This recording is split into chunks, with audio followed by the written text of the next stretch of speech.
नमस्कार, नवतेज टीवी देख रहे हैं आप और मैं आपके साथ हूं चंदा यादव। जहां एक और कांग्रेस के नेता पार्टी छोड़कर बीजेपी में शामिल हो रही हैं, वहीं जयपुर में आज एक दूसरी तरफ नजर आई है, जहां बीजेपी के प्रहलाद गुंजल बीजेपी छोड़कर कांग्रेस में शामिल हो गए। इस मौके पर पूर्व सीएम अशोक गहलोत और पीसीसी चीफ गोविंद सिंह डोटासरा मौजूद रहे। जयपुर जाते वक्त गुंजल एक अहम बात बोलकर रवाना हुए थे।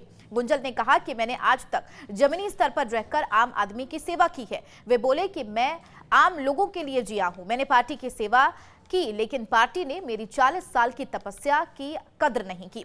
बीजेपी जाने की वजह से उनका टिकट कटना भी बताया जा रहा है। पहले उन्हें कोटा से टिकट मिलने की उम्मीद थी, लेकिन फिर जब टिकट नहीं मिला तो वे टोंक से चुनाव लड़ने के इच्छुक थे, लेकिन पार्टी ने ऐसा भी नहीं किया। वहीं बीजेपी के प्रदेश उपाध्यक्ष नाहर सिंह ने उन पर करारा हमला बोला है।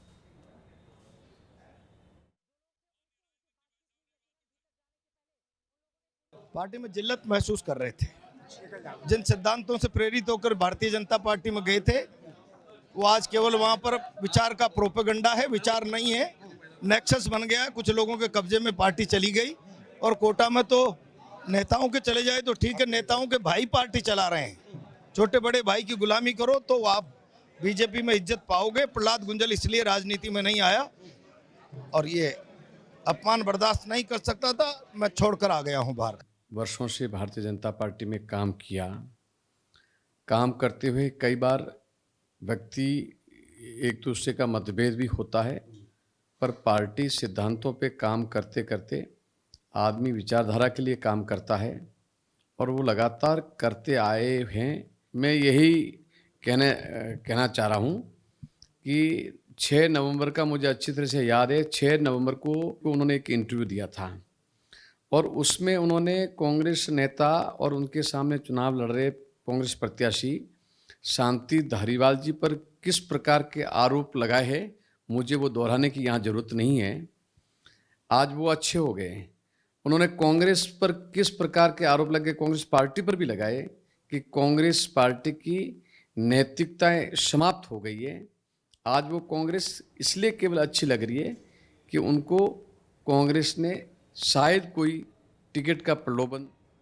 हमारे सहयोगी सुरेंद्र सोनी सीधा न्यूज रूम लाइव हमारे साथ जुड़ गए हैं। सुरेंद्र, जाहिर सी बात है मुहाने पर लोकसभा चुनाव है, ऐसे में लगातार ये तस्वीरें सामने आ रही है दल बदल का, चाहे वो फिर कांग्रेस के तमाम दिग्गज नेताओं की बात कर लिए भाजपा का दामन थामने को लेकर, या फिर दूसरी तरफ बात कर ले आज की जो तस्वीरें हमने देखी कांग्रेस में आने की, जो कि बीजेपी के तमाम दिग्गज नेता रही हैं। प्रहलाद गुंजल को लेकर सियासत अभी गर्मा चुकी है, राजस्थान के कद्दावर नेता रहे हैं। जाहिर सी बात है, ऐसे में ये कहना गलत नहीं होगा सुरेंद्र की कांग्रेस को एक कहीं ना कहीं काफी मजबूती मिलती हुई नजर आ रही है। बिल्कुल चंदा, आपका सवाल बड़ा लाजमी है। इसलिए कहा जाता है कि बेआबरू होकर निकले तेरे कूचे से अब याचना नहीं महारण होगा। अब देखिए कि सियासत में किस तरीके से उठापटक की ये तस्वीरें नजर आ रही है, लेकिन यहाँ पर आज ऐसे कई महत्वपूर्ण बिंदु हैं जिन बिंदुओं पर आज हम चर्चा भी करेंगे और प्रहलाद गुंजल की कांग्रेस में आने के पीछे की इनसाइड स्टोरी क्या है उसको समझना बेहद जरूरी होगा। देखिए कि अब कोटा हड़ौती यानी कि बूंदी और कोटा से अब कहीं ना कहीं जो पेच कांग्रेस का फंसता हुआ नजर आ रहा था वो बिल्कुल साफ हो गया है कि अब यहाँ से जो है वो प्रहलाद गुंजल जो है वो चुनाव लड़ेंगे, पहली बात। दूसरी बात ये देखिए कि कोटा में ऑलरेडी शांति धारीवाल और कांग्रेस को मजबूती देते हुए नजर आ रहे थे, लेकिन अब यहां पर जब प्रहलाद गुंजल जब कांग्रेस में आए हैं तो क्या कांग्रेस को क्या लगता है कि अब शांति धारीवाल कहीं कमजोर नेता होते जा रहे हैं धीरे धीरे, या फिर शांति धारीवाल की काट यहां पर प्रहलाद गुंजल के रूप में निकाली गई है। तीसरा यह है कि एक दूसरे के दूर विरोधी रहे नेता क्या अब एक जाजम पर बैठ करके किस तरीके से लोकसभा चुनाव की रणनीति बना पाएंगे, इसको समझना बेहद महत्वपूर्ण होगा। चौथी बात यह है कि जिस तरीके से क्या अब शांति धारीवाल और गुंजल दोनों मिलकर के क्या ओम बिरला का सियासी गणित बिगाड़ सकते हैं, ऐसे कई तमाम बड़े पहलू हैं जिनको समझना बेहद महत्वपूर्ण होगा। लेकिन जिस तरीके से अब ये गुंजल जब कांग्रेस में आए हैं तो इसके बाद से जो है वो बीजेपी में किस तरीके का जलजलाहट है। देखिए कि कहा जाता है कि वसुंधरा राजे के बेहद करीबी माने जाते हैं प्रहलाद गुंजल और अपने बड़बोले बयान से ऐसे में ये भी जानना चाहेंगे कि जिस तरीके से उन्होंने सीधे तौर पर प्रहलाद गुंजल ने पीसी में भी ये कहा है कि 40 साल की तपस्या, हमारे हमारे वरिष्ठ संवाददाता उमंग माथुर भी आपके साथ जुड़े हुए, उनसे ये जानना चाहेंगे, 40 साल की तपस्या की बात उन्होंने कही है कि 40 साल की तपस्या मेरी हुई, लेकिन पूरे तरीके से मेरा अपमान हुआ है, बहुत ज्यादा अपमानित महसूस करा था, यही वजह है कि पार्टी छोड़ी। लेकिन सबसे बड़ी बात यह है कि 40 साल से अगर ऐसी ही स्थिति पार्टी में थी तो यह स्टेप आखिरकार प्रहलाद गुंजल ने पहले क्यों नहीं लिया? बिल्कुल, ये सवाल भी बड़ा महत्वपूर्ण है, इसीलिए हमारे साथ जो हमारे सहयोगी उमंग माथुर हमारे साथ जुड़े हैं कि जिस तरीके से बीजेपी में क्या आज जलजलाहट हुई है, किस तरीके का मोमेंटम रहा है। उमंग जी, समझना चाहेंगे कि प्रहलाद गुंजल अब कमल का दामन छोड़ करके हाथ का दामन थाम रहे हैं या थाम चुके हैं, अब कोटा बूंदी से चुनाव भी लड़ेंगे, तो आज बीजेपी में किस तरीके से तस्वीरें रही? बीजेपी की तस्वीर बिल्कुल साफ है। चंदा, आपको बताना चाहेंगे बीजेपी को इस बात से बिल्कुल भी फर्क नहीं पड़ा है। जाहिर सी बात है, 2 बार के विधायक प्रहलाद गुंजल जरूर रहे हैं, लेकिन उन्होंने खुद ने कहा है कि मेरी 40 साल की तपस्या, अगर 40 साल की उनकी तपस्या थी, पिछले विधानसभा चुनावों में उन पर भरोसा जताया था, इसी पार्टी ने जताया था, वो हार गए, तो वो एक अलग मैटर है। हारने के बाद में आप फिर से एक और टिकट की मांग कर रहे हो, तो जाहिर सी बात है कि लोकसभा स्पीकर ओम बिरला का पलड़ा लोकसभा चुनाव के मामले में प्रहलाद गुंजल से कहीं ज्यादा भारी है, तो जाहिर सी बात है टिकट उन्हें ही मिलना था। विधानसभा चुनावों में आप अपनी परफॉर्मेंस नहीं दिखा पाए, तो जाहिर सी बात है आपका टिकट कटना तय था। और ये सत्ता की सिर्फ और सिर्फ लालसा मात्र है, सत्ता की लोलुपता है कि उन्हें किसी भी कीमत पे टिकट चाहिए था, तो उन्होंने बीजेपी का दामन छोड़कर कांग्रेस का दामन थाम लिया।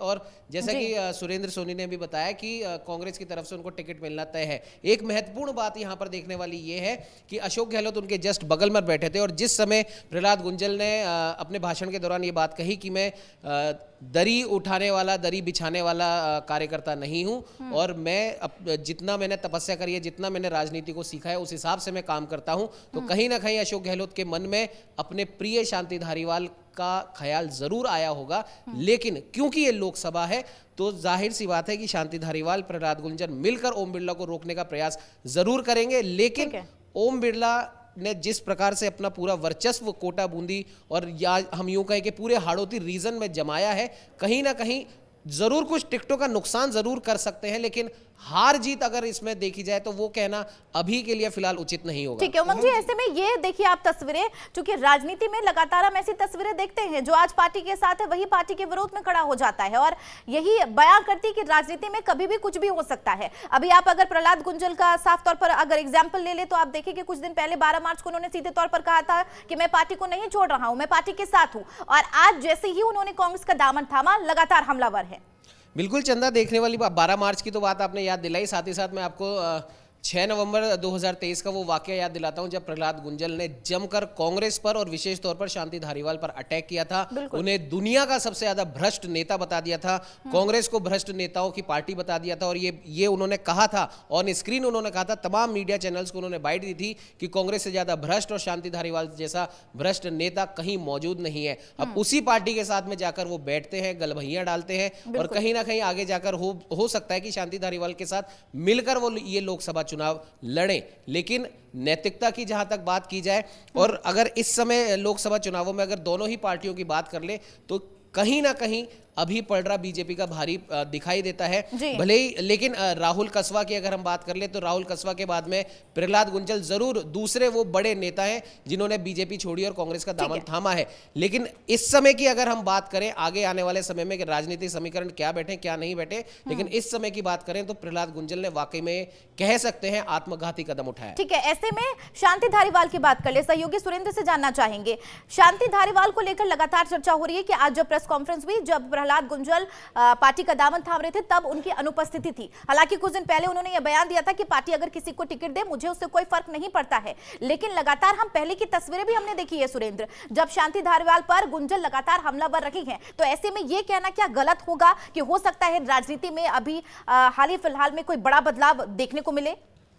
बिल्कुल चंदा, देखिए अभी पिक्चर स्टार्ट हुई है, अभी बाकी तस्वीरें देखना बाकी है। कहा जा सकता है कि आज की इस तस्वीर के पीछे भी एक बहुत बड़ी सियासत है कि सारे तमाम कांग्रेस के बड़े दिग्गज नेता वहां मौजूद हैं और शांति धारीवाल मौजूद नहीं है। आपने चंदा देखा होगा कि क्या कभी एक मयान में 2 तलवारें रह सकती हैं? ये कहावत आपने जरूर सुनी होगी। ठीक उसी प्रकार से वही कहावत आज प्रहलाद गुंजल और शांति धारीवाल के बीच में भी चरितार्थ होती हुई नजर आती है।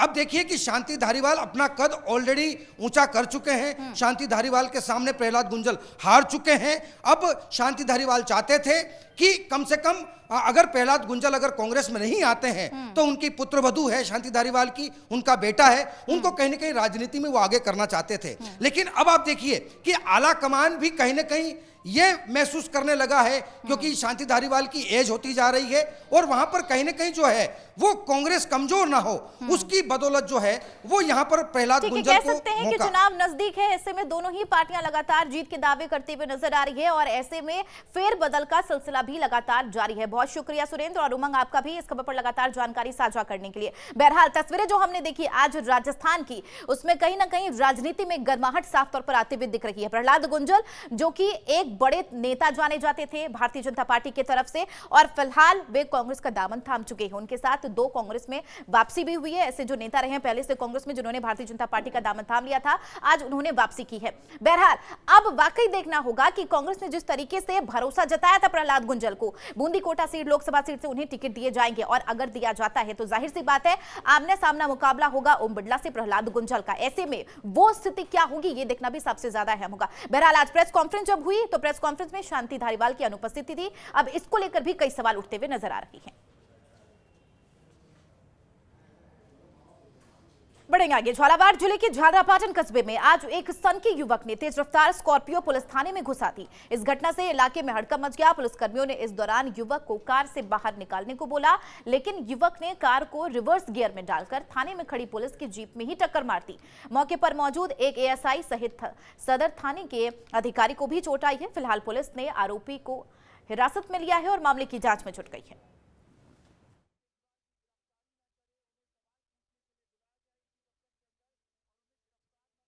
पूरा मामला ये था कि आज सुबह करीब 7:30 बजे एक स्कॉर्पियो गाड़ी थाने में जो है घुसी और जो है पुलिसकर्मियों पर गाड़ी चलाने का प्रयास किया और उसको पुलिसकर्मियों ने बोला कि नीचे उतर कर अपनी सारी बात बताइए, तो नीचे उतरने से इनकार कर दिया और जबरन जो है जाब्ते के ऊपर गाड़ी चलाने का प्रयास किया, जिसमें थाना अधिकारी सदर भूपेश जी शर्मा और प्रभुलाल सही थाना झालरापाटन के चोटें आई है। नाकाबंदी तोड़ना आ रहा था। हाँ, ये पीछे भवानी मंडी में की तरफ से ये नाकाबंदी तोड़ करके आ रहा था। प्रारंभिक पूछताछ में कहाँ बताया है? प्रारंभिक पूछताछ में इसने अपना नाम जो है बताया है, आगरा का रहने वाला है। खबर चाकसू से है, जहां पुलिस कमिश्नर की मौजूदगी में जन सुनवाई की गई। पुलिस थाने में आयोजित जन सुनवाई कार्यक्रम में आमजन से रूबरू होकर लोगों की फरियाद को सुनी गई। पुलिस अधिकारियों को परिवारों को निस्तारण के निर्देश भी दिए गए। जन सुनवाई कार्यक्रम में एसीपी समेत पुलिस अधिकारी, सीएलजी सदस्य और ग्रामीण मौजूद रहे।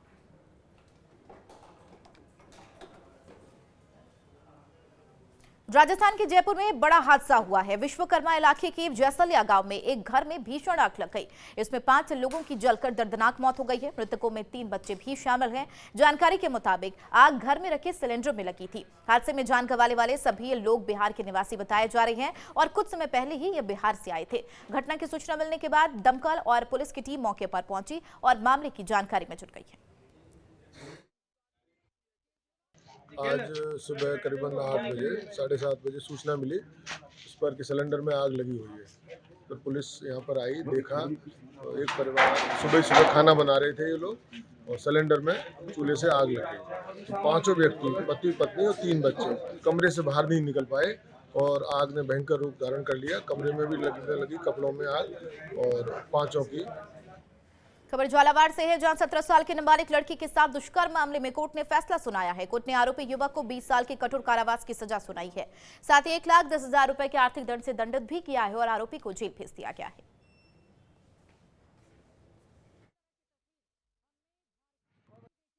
आज पोक्सो कोर्ट 2 के विशिष्ट न्यायाधीश विजय से पहुंचा 17 वर्षीय नाबालिग बालिका के साथ सोहित कला होटल में ले जाकर दुष्कर्म करने के आरोप में मुलजिम को 20 वर्ष कठोर कारावास और 1,10,000 के अतिरिक्त दंडित किया है। मुलजिम 2/12/2021 से आज दिनांक तक न्याय के विवेचना में झालावाड़ कारागार में बंद। अभियोजन पक्ष की ओर से 16 गवाह और 22 दस्तावेज पेश किए, जिसके आधार पर मुलजिम को एक नाबालिग लड़की को बला पुस्तक कर ले जाना और सोएत कला में होटल में दुष्कर्म करने के आरोप में दोषी मानते हुए 20 वर्ष से करोड़ कार्रवाई से दंडित की। बीकानेर में एंटी करप्शन ब्रांच की टीम ने बड़ी कार्रवाई की है। एसीबी की टीम ने 20,000 की रिश्वत लेते महिला थाना की कांस्टेबल अनीता बिश्नोई को ट्रैप किया है। एडीएसपी महावीर शर्मा के निर्देशन में सीआई पिंक बंकवाल में कार्रवाई की गई है।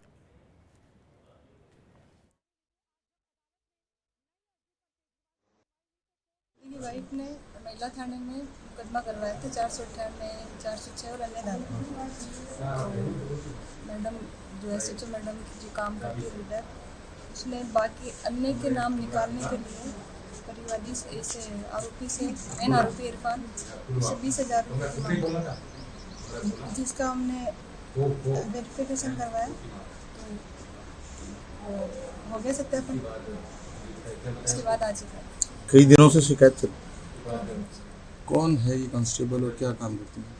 कांस्टेबल अनीता बिश्नोई है और अभी तक तो इस बारे में और अनुसंधान कर रहे हैं कि ये मौखिक तौर से है रीडर या। बदायूं हत्याकांड में 2 दिनों से फरार चल रही जावेद को पुलिस ने गिरफ्तार कर लिया है। पुलिस ने जावेद को बरेली से गिरफ्तार किया है। बता दें 2 बच्चों की हत्या मामले में मृतक साजिद का भाई जावेद भागकर दिल्ली चला गया था, जहां से वो बरेली भाग गया, लेकिन देर रात सैटेलाइट बस स्टैंड पर स्थानीय लोगों ने पकड़ लिया और पुलिस को सौंप दिया। जावेद का वीडियो सोशल मीडिया पर वायरल हो रहा है। एसएसपी आलोक प्रियदर्शी ने कहा कि पुलिस उसे लेकर बदायूं आ रही है, अब उसे यहां कोर्ट में पेश किया जाएगा। तो वहीं भाजपा सांसद संगमित्रा मौर्य ने बच्चों के हत्याकांड मामले में परिवार से मिलने पहुंची।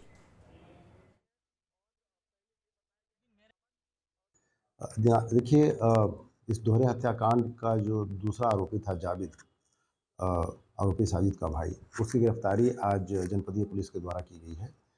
उसके द्वारा पुलिस के दबाव और जो उस पर इनाम कराया गया था उसके दबाव में उसने आज बरेली में बारादरी थाने की जो सैटेलाइट चौकी वहाँ उसने आत्मसमर्पण किया था और अपना एक वीडियो भी उसने वायरल कर दिया गया था। जब उस वीडियो की सूचना मिली, हमने सूचना को पोस्ट किया और अधिकारियों से वार्ता करने के बाद अब हमारी टीम उसको लेकर के वापस आ रही है, जहां उसे पूछताछ करके अग्रिम तथ्यों का पता लगाया जाएगा।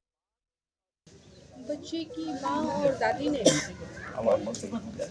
पूरी घटना को बताया कि जिस तरह से साबिर उनके घर पे पैसे लेने आया था और पैसे लेकर के ऊपर गया, बच्चों को दरवाजा बंद करके गले को काटा और इतनी निर्दयता से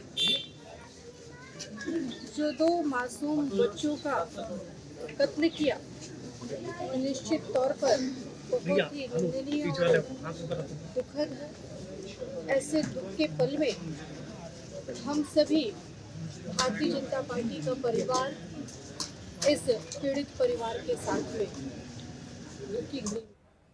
राजस्थान की राजनीति में एक बार फिर से दल बदलने वाली तस्वीर ने नया रूप ले लिया है। अब तक आपने सुना होगा कि कई कांग्रेस के नेता बीजेपी में शामिल हो चुके हैं और बीजेपी के पहले में जाकर कमल का दामन थाम लिया है, लेकिन आज राजधानी जयपुर पीसीसी कार्यालय पर हाडोती क्षेत्र के कद्दावर नेता प्रहलाद गुंजल ने अपने 25 से 30 समर्थकों के साथ बीजेपी का कमल छोड़ अब हाथ का दामन थाम लिया है। इसके बाद बीजेपी की नीति और रीति की जमकर धज्जियां उड़ाई जा रही है। नवतेज टीवी संवाददाता सुरेंद्र सोनी ने प्रहलाद गुंजल से खास बातचीत की।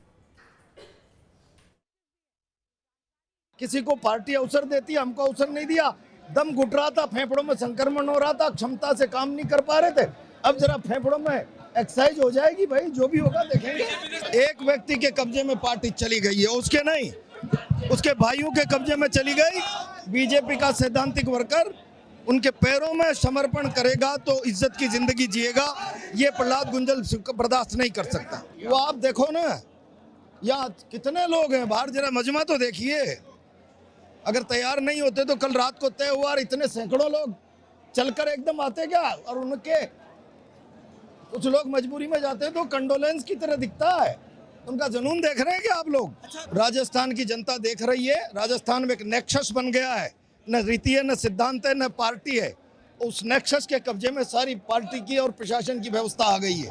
कल तक मैं भारतीय जनता पार्टी से टिकट की दौड़ में था, तब मैंने कहा अब याचना नहीं, तय कर लिया, रण होगा बस। भारतीय जनता पार्टी के खिलाफ इस चुनाव में ताकत से विरोध करूंगा। एक व्यक्ति की पार्टी गुलाम हो गई है, उस व्यक्ति की नहीं, उस व्यक्ति के परिवार की।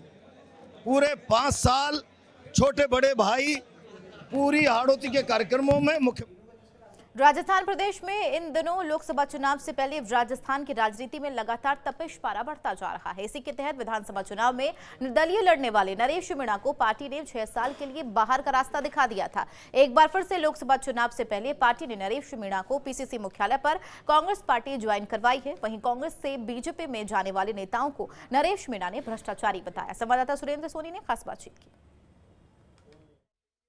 दल बदलने वाली तमाम तस्वीरें हालांकि राजस्थान में इन दोनों बड़ी उछाल मार रही है। इसी के साथ हमारे साथ जो हैं वो नरेश मीणा मौजूद हैं। हालांकि नरेश मीणा वो चेहरा हैं जो कहीं ना कहीं एक बड़ा जीतने का मादा भी रखते हैं और आपने सोशल मीडिया पर इन्हें दहाड़ते हुए भी देखा होगा। नरेश जी, 400 पार का नारा बीजेपी का, आप पहले बीजेपी को कहीं ना कहीं साध रहे थे, अब कांग्रेस, क्या तस्वीर है? और मेरा पूरे परिवार कांग्रेस ही रहा है जन्मजात। अभी मैंने 2023 का विधानसभा चुनाव निर्दलीय के रूप में लड़ लिया था, जिसके कारण मुझे 6 साल के लिए पार्टी ने निलंबित किया है। और जस्ट चुनाव के बाद में मैंने ये प्रयास था मेरा, मैं कोशिश कर रहा था कि मैं वापस पार्टी से जुड़ूं और पार्टी के लिए काम करूं। आज मैं सौभाग्यशाली हूं, किस्मत वाला हूं, भाग्यशाली हूं कि आज मुझे पार्टी ने, कांग्रेस पार्टी ने मुझे मौका दिया, अपने परिवार से जोड़ा है। हाड़ौती को आरएसएस का गढ़ माना जाता है, भारतीय जनता पार्टी का गढ़ माना जाता है। मेरा ये मानना है कि जिस तरह से आज आदरणीय डॉक्टर प्रहलाद जी गुंजल साहब ने जो कांग्रेस का दामन थामा है, ये पक्का मान लो कि हाड़ौती में 2 लोकसभा सीटें दोनों की दोनों कांग्रेस की झोली में आएगी। और ऐसा जन आधार वाला लीडर, जिस तरह से मैं देख रहा था भारतीय जनता पार्टी में उनको जो दबाया जा रहा था, उनको जो कमजोर किया जा रहा था, और जो वहाँ जो जिन लोगों के पास वोट नहीं है, जिन लोगों के पास वोट नहीं है, जिनके पास कोई सिस्टम नहीं है, वो लोग वहाँ राजनीति कर रहे थे। तो उसके खिलाफ अगर आज गुंजल साहब हमारी कांग्रेस पार्टी से जुड़े हैं, और इससे ये पक्का मान लो कि प्रहलाद जी गुंजल साहब के साथ हम सब मिलकर, जिस तरह से आज वहाँ अशोक जी चांदना इंडोली में है, प्रहलाद जी गुंजल साहब जुड़े हैं, उधर सुरेश जी गुंजल साहब खानपुर में है, 12 में मैं हूँ, हम सारे लोग मिलके दोनों जो सीटें हैं झालावाड़ और कोटा की, उसको जिताकर कांग्रेस की झोली में लाएंगे। कि जिन लोगों ने पहले मलाई यहाँ खा ली, अब वो मलाई खाने उधर जा रहे हैं। एक ऐसा दौर चल रहा है कि भारतीय जनता पार्टी में अगर कोई मर्जी से नहीं आ रहा तो उसको ईडी भेज दो, सीबीआई भेज दो, दबाव दे दो। अगर कई ऐसे नेता जिनको अब उनको कांग्रेस में जब उनको वो नकारा हो गए, जो काम के नहीं रहे, जब उनको लगा कि कांग्रेस पार्टी अब मजबूत लोगों को आगे बढ़ा रही है, कांग्रेस पार्टी किसानों को, पिछड़ों को आगे बढ़ा रही है, और जिन लोगों के पास सामान नहीं था, जिनके पास वोटर नहीं था, जिनके पास संख्या नहीं थी, उन लोगों को लगता है कि हम कांग्रेस में हमें नहीं मिलेगा तो वो भारतीय। लेकिन मैं आपको कह देना चाहता हूँ, मैंने भारतीय जनता पार्टी में बहुत सारे लोगों को जाते हुए देखा है। आपने मध्य प्रदेश का उदाहरण देखा होगा, ज्योतिरादित्य सिंधिया के साथ बहुत लोग गए थे, वो वापस कांग्रेस की तरफ भाग रहे हैं। मैं आपसे कह देना चाहता हूँ, जिस तरह से भारतीय जनता पार्टी में अभी जो लोग जा रहे हैं, 6 महीने के बाद आप देखना वो वापस से हमारे दरवाजे के सामने खड़े मिलेंगे, वापस से भीख मांगते मिलेंगे कि हमें वापस से कांग्रेस में ले लो। देख नहीं रहे कि उनका जो नारा है कांग्रेस मुक्त करने का, कैसा, किस नारे के साथ चल रहे हैं। कोई भी मिले, कैसा भी मिले, ले लो, चाहे वो दाग वाला हो, चाहे भ्रष्टाचारी हो, चाहे उसका जो चरित्र हो कैसा भी हो, उनको अब बीजेपी में ले लो। लेकिन मैं ये मान रहा हूँ कि वो कचरा को ले रही है, यहाँ क्रीम आ रही है। कांग्रेस पार्टी में क्रीम लोगों को ज्वाइन करवा रहे हैं, जिनका कहीं कहीं स्वार्थ था, जो जिन पर कहीं कहीं दबाव था, वो लोग गए। बिल्कुल, ये थे हमारे साथ में नरेश मीणा, जिन्होंने तमाम तस्वीरों से आज पर्दा जो है वो साफ कर दिया है। कैमरा सहयोगी अजय सिंह के साथ सुरेंद्र सोनी, नवतेज टीवी, जयपुर। नमस्कार।